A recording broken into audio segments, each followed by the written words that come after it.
Hello students, I am Sachin sir. Today we will discuss new topic, laws of chemical combination. आज आपण lodge of chemical कॉम्बिनेशनचा study करणार आहोत. Lodge of chemical कॉम्बिनेशनमध्ये आपला पहिला laws आहे तो आहे लॉ ऑफ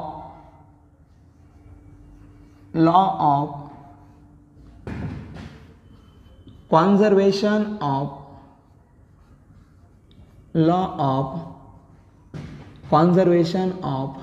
मास.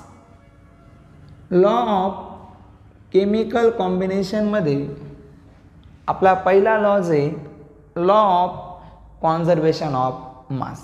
एकदम सिंपल बघायला काय. During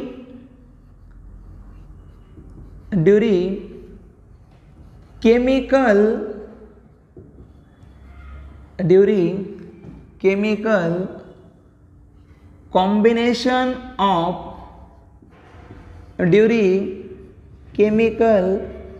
combination of matter mass neither be created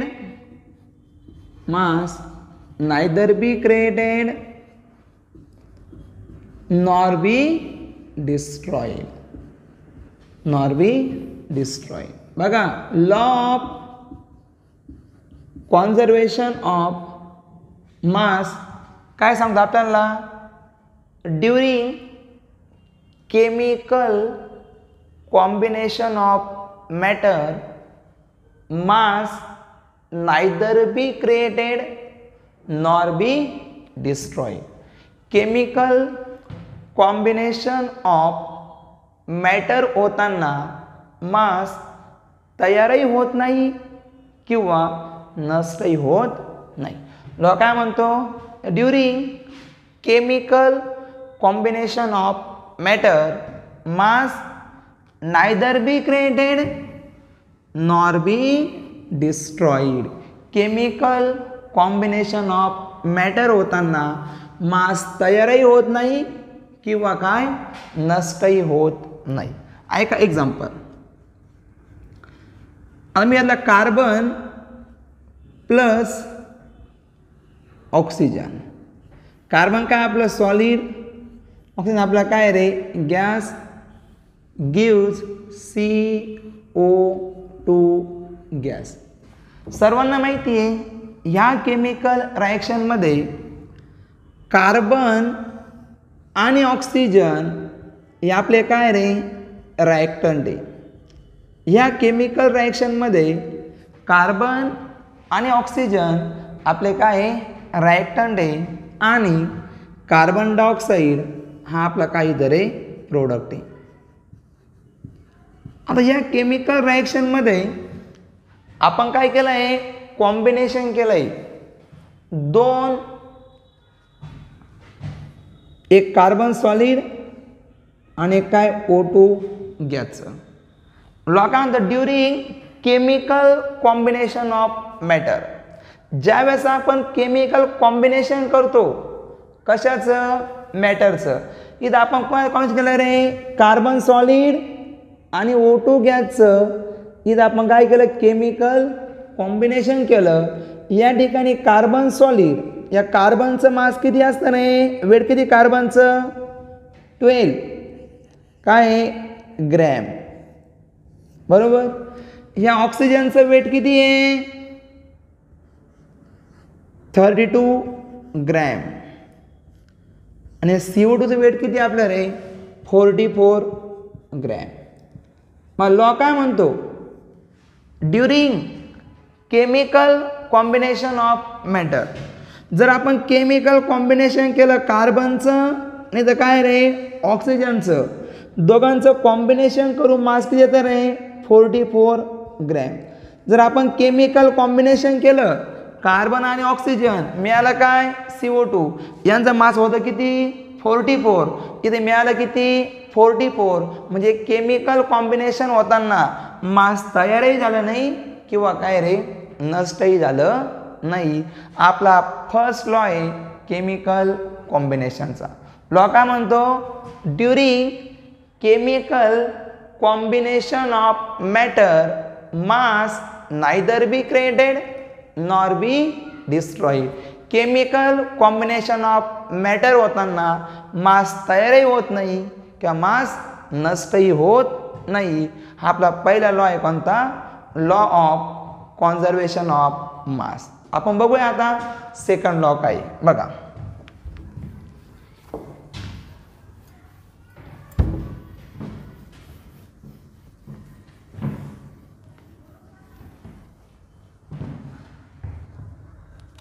law of chemical combination मध्ये सेकंड लॉ पडतो लॉ ऑफ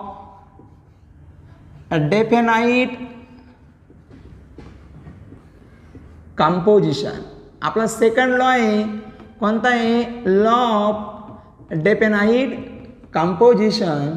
आपण या लॉ ऑफ डेफिनाइट कंपोजिशनलाच काय म्हणतो law of definite proportion.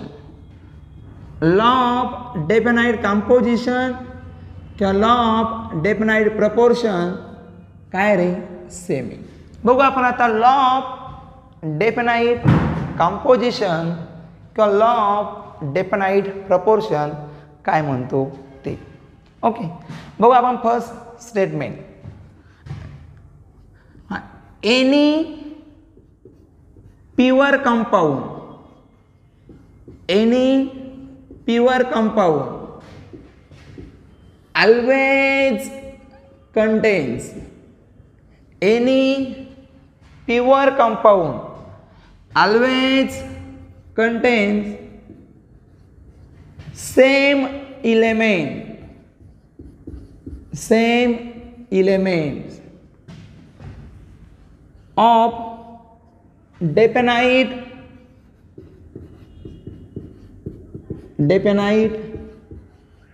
composition of definite composition by its weight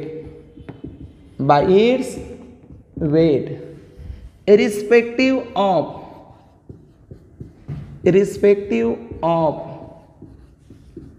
its sources or method of preparation बघू आपण या लॉचा meaning काय आहे बघा. आता आपला सेकंड लॉ पडतो लॉ ऑफ डेफिनाइट कंपोजिशन. आपण लॉ काय म्हणतो रे any pure compound always contain same elements in definite composition by its weight. अलग तो any pure compound always contains same element in a definite composition by its weight irrespective of its sources और method of preparation. मला सांगतो कसं example आहे समज येतं आता एक्सप्लेनेशन. तर मी सांगतो एकदम सिम्पल याचं एक्सप्लेनेशन बुक्समध्ये तुम्हाला ते थोडंसं टिपिकल ऐका सिम्पल नाही. मित्रांनो आपण कन्सिडर करू H2O. Okay H2O. आता मी सगळ्यात प्रथम वॉटर घेतलं फर्स्ट विहीर असते ना त्या विहिरीमधलं. मी सेकंड बॉटमध्ये वॉटर घेतलं बोरवेलमधलं. मी तिसऱ्या बॉटमध्ये वॉटर घेतो नदीमधलं. ठीक आपण काय केलं आहे बाळांनो वॉटर घेतलं आहे, एक घेतलं आहे विहिरीमधलं, एक घेतलं आहे बोरवेलमधलं आणि एक काय घेतलं आपण नदीमधलं. बघा वॉटर आपल्याला मिळतं आहे ना, त्याचे सोर्स बघा वेगवेगळे. हे वॉटरचा सोर्स काय आहे विहीर आहे, याचा सोर्स काय होता बोरवेल, याचा सोर्स काय आहे नदी. याचा सोर्स काय रे वेगवेगळा आहे. पण कंडिशन अशी आहे मी विहीर असेल किंवा बोरवेल असेल किंवा नदी असेल, या तिघांमधलंही जे पाणी ना हे कसं आहे प्युअर आहे. कसं येईल आपण रे प्युअर. विहिरीमधलं आपण या बिकरमध्ये घेणारं वॉटर प्युअर आहे. इथं प्युअर वॉटर गेले, इथं पण काय आहे प्युअर वॉटर. या पहिल्या वॉटरचा फॉर्म्युला काय प्युअर वॉटर आहे ना H2O, याचा फॉर्म्युला काय आहे H2O, याचं पण काय आहे H2O. आपल्या लोकांना बघा any pure compound H2O pure compound आहे. Any pure compound always contain, हे वॉटर प्युअर, हे प्युअर, हे प्युअर. लोकांना तो any pure compound always contain same element. इथं पण H2चे एक O आहे, इथं पण 2H एक O, इथं 2H एक O. Any pure compound always contain same element. इथं काय आहे same element in a definite composition by its weight. Suppose या ठिकाणी हायड्रोजनचं कंपोजिशन जे आहे ना तेच इथं आहे, तेच इथं आहे, बरोबर ना. इथं H2 आहे ना, इथं 2 आहे, इथं 2 आहे, इथं O1 आहे ना, इकडं पण 1 आहे, इकडं पण 1 आहे. म्हणजे काय एनी प्युअर कंपाऊंड, कोणताही प्युअर कंपाऊंड मध्ये काय असतात same element in a definite composition by its weight. Water water water आपण तिन्ही प्युअर गेले, तिघांमध्ये जे काही इलेमेंट ते कसं आहे सेम आहे, त्यांचं कंपोजिशन कसं आहे रे सेम आहे. Any pure compound always contain same element in a definite composition by its weight irrespective of its sources. हे पाणी विहिरीमधलं आहे, हे बोरवेलमधलं आहे, हे नदीमधलं आहे. आपण सोर्स काही घेणार आहे का नाही. म्हणजे सोर्स कोणता असेल किंवा हे वॉटर आपण मिळवण्याची जी प्रोसेस आहे किंवा प्रिपरेशनची मेथड आहे ती वेगळी असेल तरी पण हे जर प्युअर असेल ना तिघांमध्ये काय असतं रे same element in definite composition by its weight. हा आपला काय आहे लॉ ऑफ डेफिनाइट कंपोजिशन. आपण लॉ काय म्हणतो any pure compound always contain same element in a definite composition by its weight irrespective of its sources और method of preparation. तर विचारतात लॉ फक्त 2 मार्कला, मग सांगता आलं पाहिजे काय नाही any pure compound always contain same element in definite composition by its weight irrespective of its sources और मेथड ऑफ प्रिपरेशन. यानंतर आपण बघूया तिसरा लॉ. आता तिसरा लॉ बघा थोडासा डिफिकल्ट आहे आणि मोठा आहे बघा रे.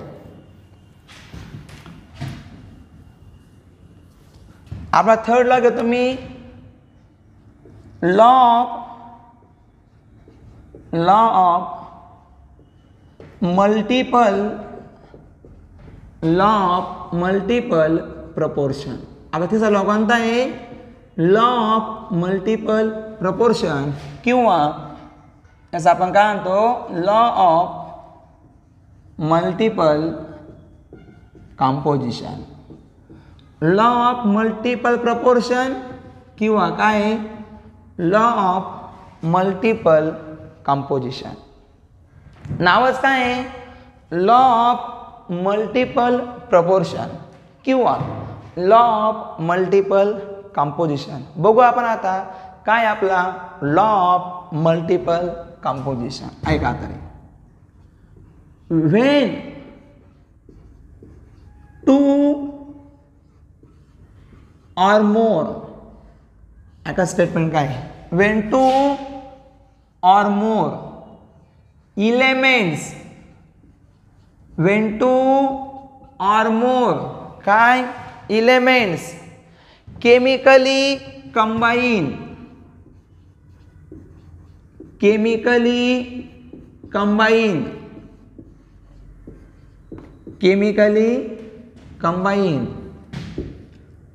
with each other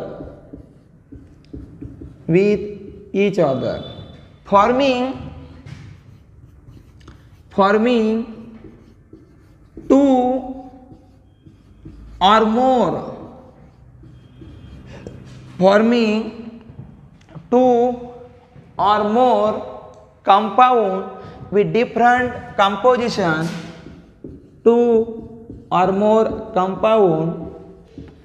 with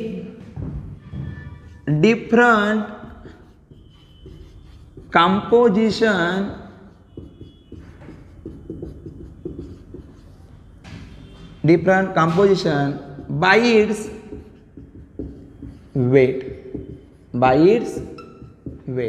Then the mass of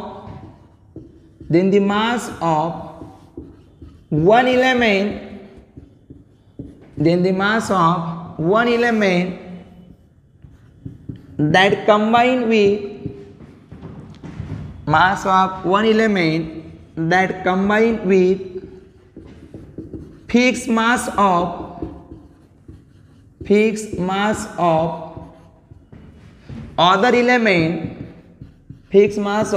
other element are in the ratio of small whole numbers.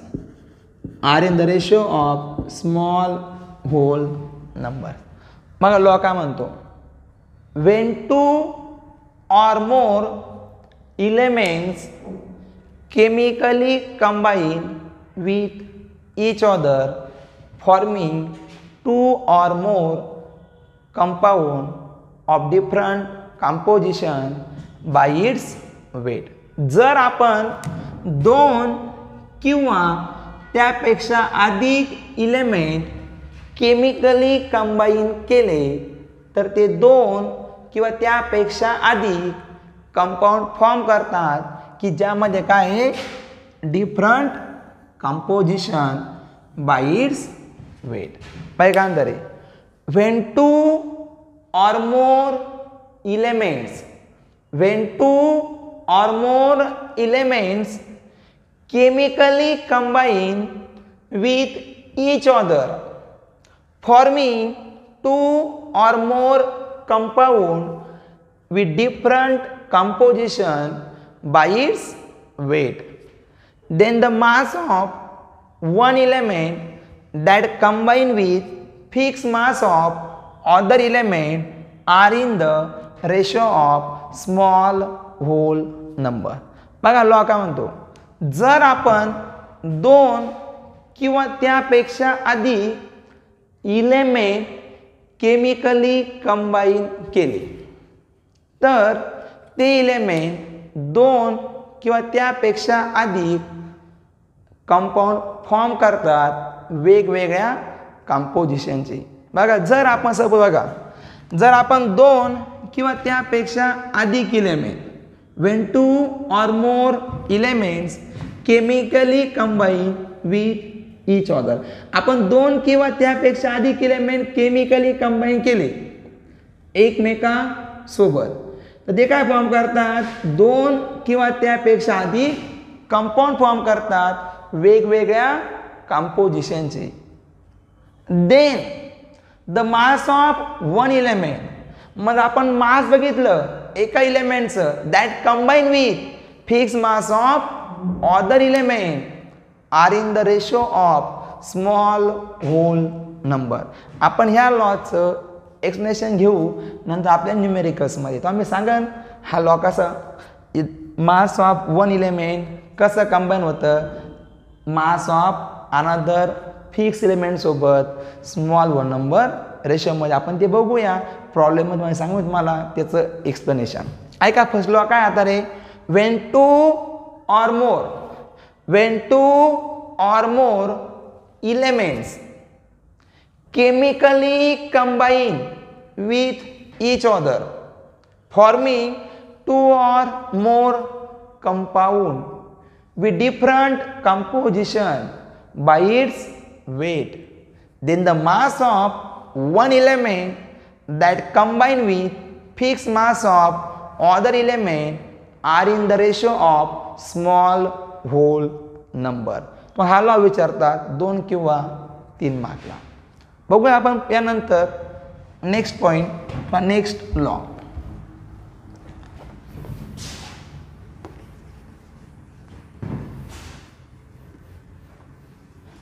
ऐका आता पुढचा लॉ पडतो फोर्थ लॉ. तो कोणता आहे रे, गेलुसेस लॉ. कोणता आहे, गेलुसेस लॉ. विचारते स्टेट अँड एक्सप्लेन. क्वेश्चन बघा काय असतो रे, state and explain गेलोसेस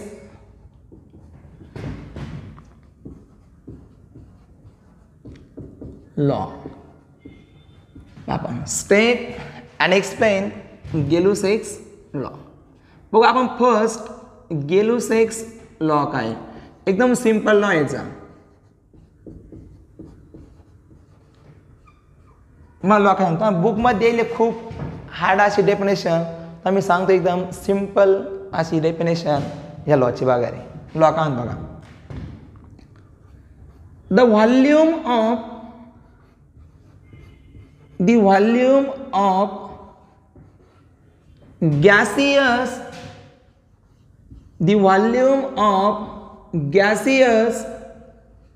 reactant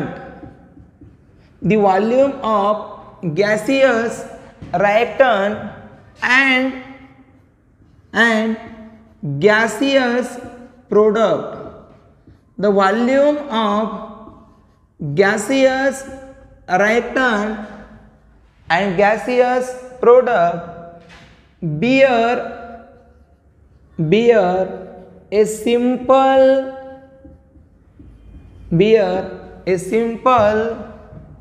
whole number ratio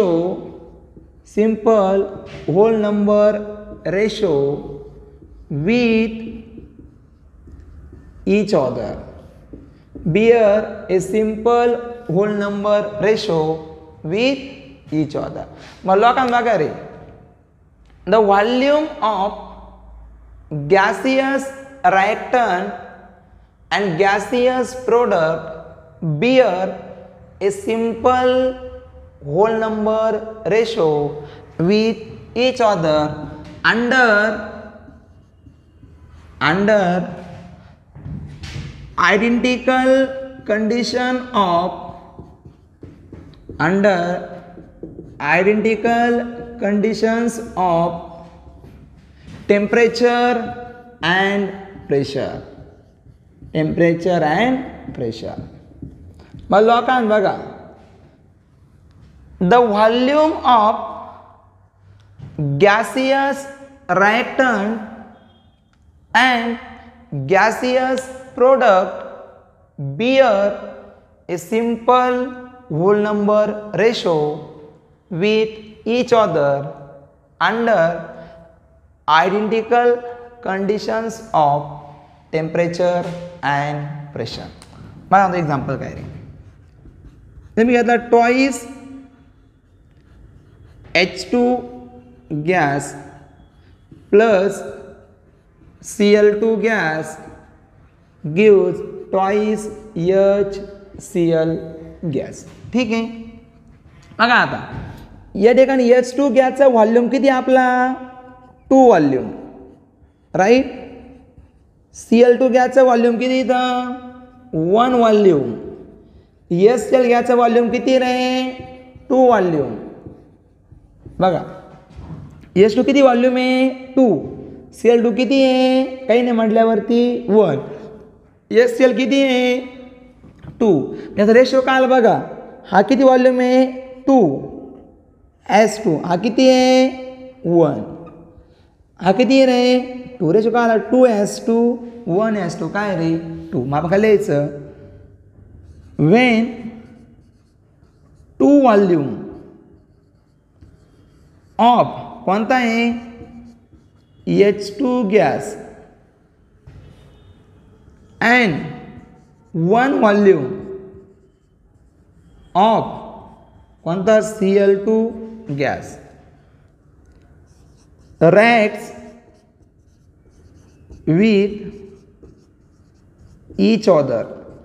जर 2 व्हॉल्यूम ऑफ H2 गॅस आणि 1 व्हॉल्यूम ऑफ Cl2 गॅस एकमेकासोबत रिएक्ट झाले, गिव्स काय ते आपल्याला रे 2 व्हॉल्यूम ऑफ HCl गॅस. बघा आपण काय म्हणतो, the volume of gaseous reactant and gaseous product bear a simple whole number ratio with each other. ऐका सेकंड सांगतो एक्झाम्पल काय, N2 gas plus thrice H2 gas gives twice NH3 gas. तर N2 gas किती volume आहे 1 volume, H2 gas किती volume आहे 3 volume, S किती volume आहे रे 2 व्हॉल्यूम. मग रेशो काय आला 1S2 3S2 काय 2. मग हे सिंपल आहे काय रे, the volume of gaseous reactant and gaseous product bear a simple whole number ratio with each other under identical conditions of temperature and pressure. आपण लिहिले दोन एक्झाम्पल मी लिहू शकतात, 1 volume of N2 gas react with 3 volume of H2 gas gives 2 volume of NH3 gas. बघा रे मग लिहायची गरज नाही.